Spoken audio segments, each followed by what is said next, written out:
Okay, we have Michael Norman, winner of the men's 400. Can you walk me through your race to get that season best today? Um, it was just all about executing. It's the final round, so there was no tomorrow.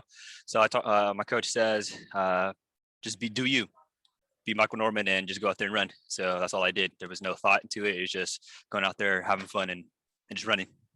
What does the execution look like for you? The execution, uh, that's hard to explain. For me, it's running down the backstretch, relaxed, and coming home real strong. So I think when I put the first 200 with the second 200 together, I think I have a pretty decent race. I have a question from Sean McPherson. Sorry, just you're here in 2016 as a young athlete. How much different was your mindset this time around? Yeah, so in 2016, there was no expectations. There were no goals. It was just to come out here, have fun, and see what happens. This year, everything I did was with purpose. Excuse me. Everything I did today or this weekend was done with purpose, and I had a goal in mind. So, each day we were progressively working for the final day, and then on the final day, we just got the job done. So this year was definitely more focused and goal driven.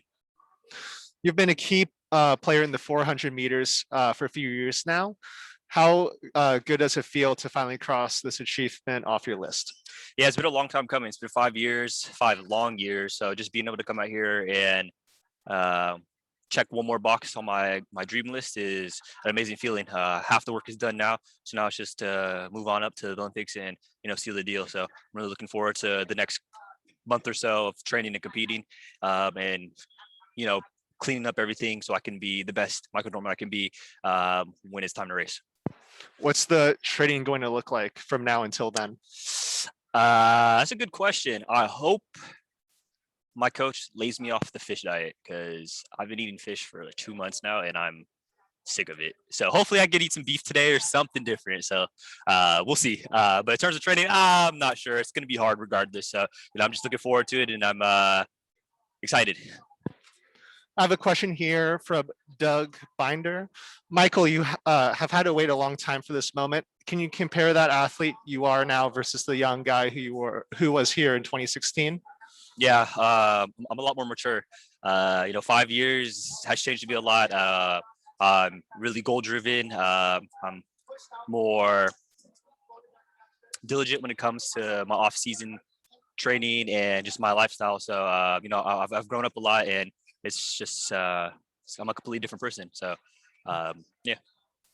Eric Bull from Dysat asks, assuming all goes to form and Ray makes the team as well, how excited would you be to have a 4x400 compromise of USC and North Carolina A&T athletes with Randolph and Trevor as well?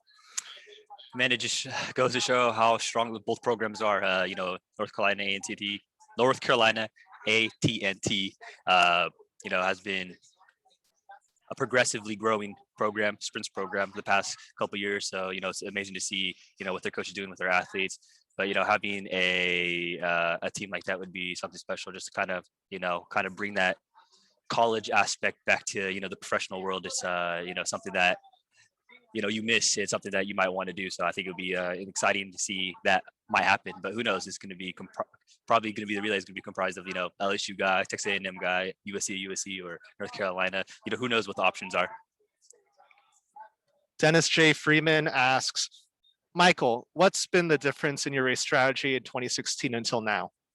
Yeah, so 2016, I was a young kid, starstruck, just going through the motions. I gave the athletes more respect. I didn't really feel like I necessarily fit in or was a competitor in the situation. But 5 years later, I've come out here with a lot of purpose and a goal in mind, and that's to dominate each round and be the best Michael Norman I can be. Okay, we have a question from Lucas Weiss from the Undefeated. Hi, Michael. 2 questions. First, what was the meaning of that embrace with your parents in the crowd, and to be competing in the Olympics in Japan, where your mom is from? So the first part, my parents and my family, they've been supporting me since 2009. So they've been through me through the ups and downs. They were there with me when I got 5th place in 2016, and they were there with me when the Olympics got postponed. So just being able to share this moment with them is something special, and I'm really looking forward to taking it to the next stage and doing something special. For the second part, I think like I said, outside at the track, I run for my supporters, my family, my coaches. So just being able to run at my mom's home country, it just brings my family together, and it makes competing so much more worth it. And just remind the media, if you have any more questions, please raise a hand in the chat. So I know if you're writing anything down.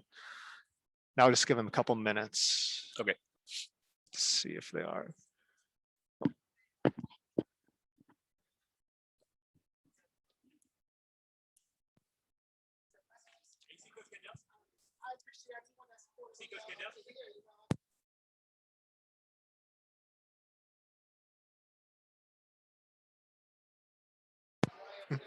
You were